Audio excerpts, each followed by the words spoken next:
What is good, guys? Matt from Duality Gaming here, giving you another Duality Gaming news, episode 10. I think this is the 10th episode or the 9th episode, and I just kind of jumped the gun. Either way, episode 10 or 9, I honestly don't ever remember which one it is. I'm going to talk about a lot today. If you haven't checked out the previous news videos, obviously check them out. Obviously some of them may be dated now, but still entertaining to watch. Check out the Sony PlayStation 4 Neo news I've done. Check out Doris's Fury, like Week of Fury, whatnot. Gameplay, obviously, so check all that out, enjoy that. Obviously watch this first. Anyway, with that, all that out of the way, all the jargon out of the way, overall console sales were down for June 2016. Now I've got a lot of stuff going on this, and I'm going to discuss what I think and everything like that, and kind of give my opinion and everything like I normally do. Anyway, according to sales numbers released by the NPD group, hardware sales declined by 42% over the same period last year. In a monthly statement, the NPD group said the 8th generation of hardware, meaning Xbox One and PS4 and the Wii U, were the primary driver of the decline, with sales across the three down by 43% over 2015. I can't talk today. Anyway, basically console sales are down. I'll get into the Microsoft one as well, because there is an article on that. For some reason there isn't a Sony one. I'm not biased or anything like that. I don't know an Xbox One, but anyway, according to this, sales on both hardware and software were down, something the NPD group attributes to the lack of major title launches such as last year's Batman Arkham Knight. Now that is actually very true, and going on from that, Nintendo said that their sales are up by 39%. The fucking 3DS sales are up, something to do with the 2DS being cheaper. Anyway, and Smash has not hit the 2 million mark in the Wii U, but 3 million on thing. Anyway, NPD reported sales for the PS4 and Xbox One are ahead of their predecessors by 40% when compared to the same period in the PS3 and Xbox 360 life cycles. Anyway, okay, big things in this. Comparing to the last life cycle, now, correct me if I'm wrong, but isn't this around the time the PS3 was about to pick up in the same generation, about 3 years in? So, to be completely honest with you, obviously the PS4 was going to be ahead of the PS3 anyway, because of the whole shit that happened with that. Xbox 360, because of the time it was, I don't know that much about it, and not a lot of people talk about it, but if the Xbox One is ahead, that's good, but I don't know how true that is, especially with Microsoft not always revealing their sales figures, which will be in the next article, which is a part of the same video. Anyway, hardware sales, software sales, that is true. We have not had major titles for a while, okay? It's not mystery or anything like that. You know, we had Arkham Knight the year before. We had a big amount of AAA games come out in one point of time, all at the same point of time, like Tomb Raider and stuff like that. But now we haven't got those kind of games. We haven't had those games for quite a while.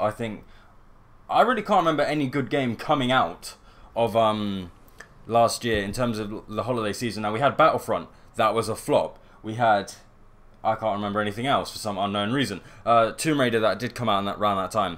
That flopped, but it didn't flop, it just didn't do too well. But you see what I'm getting at. Obviously Uncharted 4 came out, but I feel in this time essentially, the spread of game sales and the spread of released games, because of all these delay and things, has been a bit more minuscule. Now obviously we had a lot of remasters come out as well that may have inflated the kind of sales, but I feel in terms of like hardware, all the games that people want to play have got it, and basically there's not really much games coming out in my opinion that a lot of people want to play. Obviously Metal Gear Solid came out, but that did kind of live and die really quickly, and yeah, just going on from that, that's just how it is, and everyone that's got a console pretty much has a console or will be waiting for a Neo or anything like that.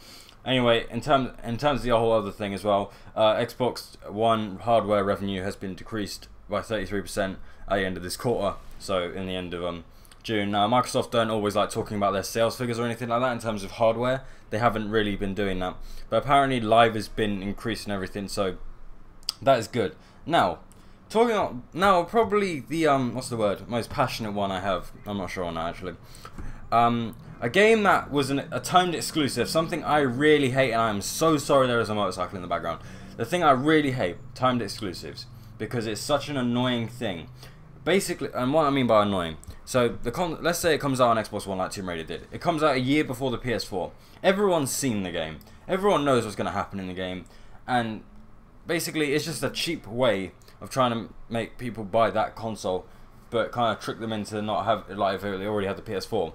Get that. Now, the problem with that is the fact of when the Tomb Raider comes out, they have to somehow find a way of justifying the full price tag compared to the much cheaper Xbox 360 and Xbox One version. I would recommend, from what I've seen, if you don't really care about graphics too much, just go for the Xbox 360 version. Anyway, going on from that, Square Enix has announced the Rise of Tomb Raider will be coming out on PS4 on October 11th. Now, I did talk about this, it was a rumour at the time, it was done by an Italian GameStop. But anyway, what you must be thinking now is, what does this game have that offers me that the Xbox 360 didn't? Well, if you have the Season Pass for the Rise of Tomb Raider on the 360 or the PC, I would strongly recommend you do not get this, because it is one of those things of, it's almost cringeworthy to see what they are doing to try and push the sales, because they know it's a shitty tactic themselves. And, well, if they didn't, they do now. Anyway, Rise of Tomb Raider, at least there's one good thing that comes out of it. Rise of Tomb Raider will arrive on PS4 in a new 20th anniversary edition, which will include the full game, I bloody hope so, and all the contents that came out with the Rise of Tomb Raider Season Pass, which means all the DLC, all the outfits, all the weapons, expedition cards. I don't really know what that means in terms of that. And an art book will be included for everyone that pre-orders it. I don't know about you lot, but if I pre-order something and I get a book with it, like I got a book with Mario Maker, even though I didn't pre-order it, you don't read it. You may look at it once, but oh, this is pretty, and then just leave it. But maybe that's just me. Maybe I'm just a massive casual and that's it. I don't know. Anyway, the 20th year anniversary edition will also include an Extreme Survivor Ultra Hard difficulty for the main campaign. That sounds like a lot of keywords, and I don't know how hard that is, but that'd be quite interesting.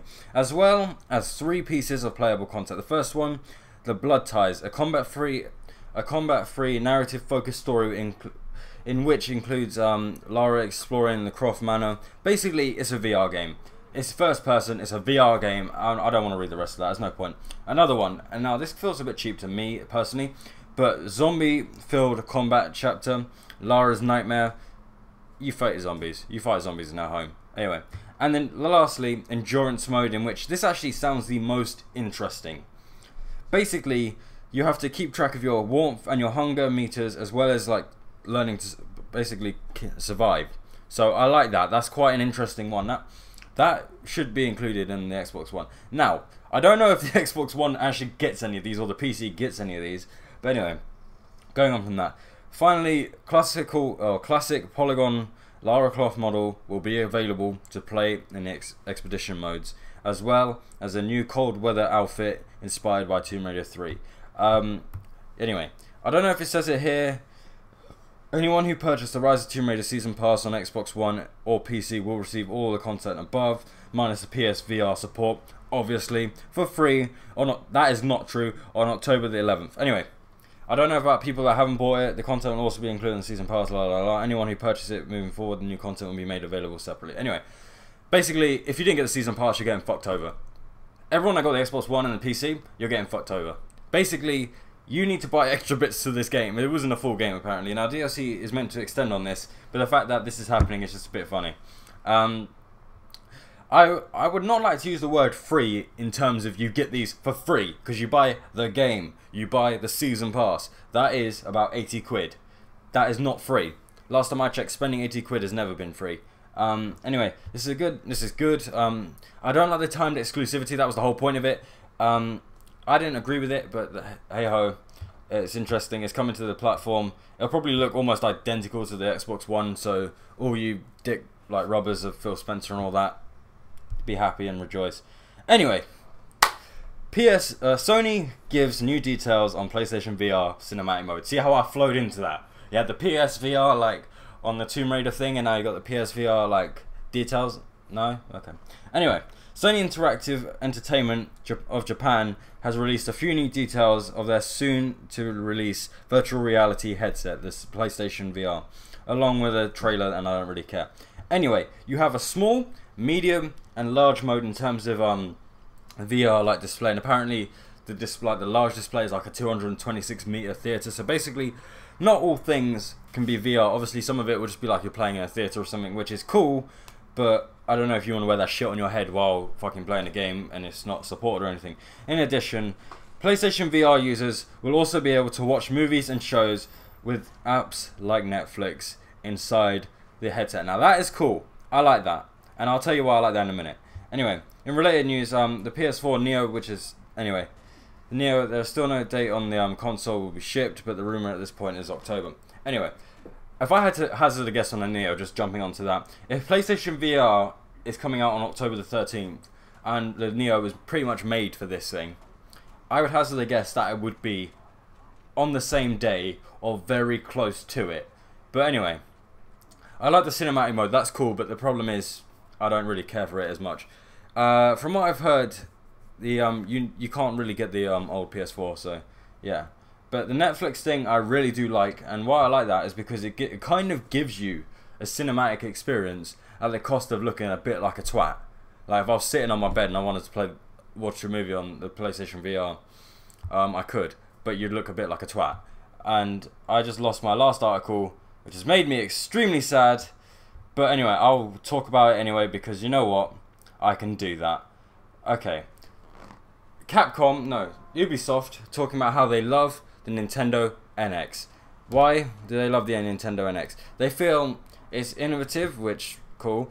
But the biggest problem of it, and the reason I'm kind of floundering on it a little bit, is purely because I haven't got the article right now, and apparently it will draw casuals back. Now, when I saw the fact it's going to draw casuals back, made a funny joke about how more Assassin's Creeds, but I feel this is almost like a situation of the Wii. Now, Nintendo don't need casuals. They don't need to aim for casuals. The problem with that is that's a hard market to go into, right?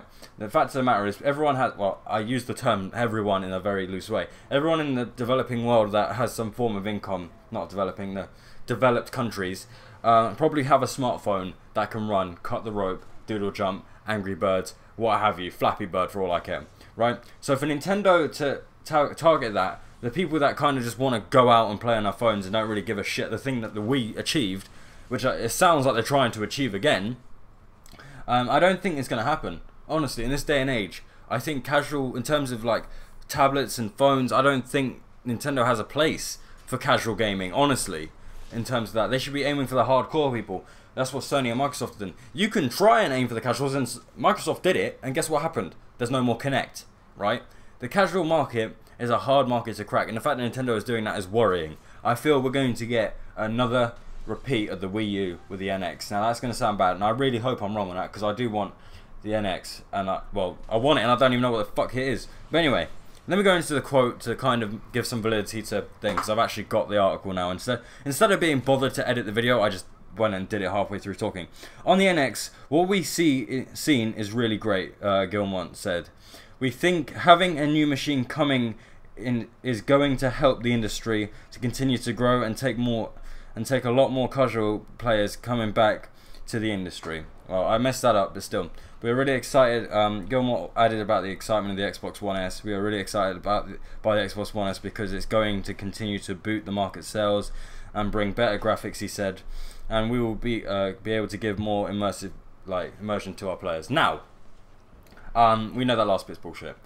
I think this is almost a PR just jargon, and honestly, in terms of what I've seen in terms of the last generations and everything, Ubisoft kind of support every console that comes out anyway. So when the NX comes out, there will be a fucking Assassin's Creed, there will be a Rayman, there is obviously going to be a Just Dance, even though that's got bloody announced. Anyway, what I don't like is the fact they're saying casual, and there has not been mention on hardcore gamers. Apparently it can stack up to the PS4 and Xbox One, but if that's the current ones, especially with the Scorpio and Neo coming out, obviously I don't think they're going to take off as soon as they come out, but still it's going to be a disadvantage again like the Wii U was. But anyway, that's kind of my 2 cents. Sorry for a bit of rambling, sorry for a bit of unprofessionalism, but you know what, so the fuck what, it's me.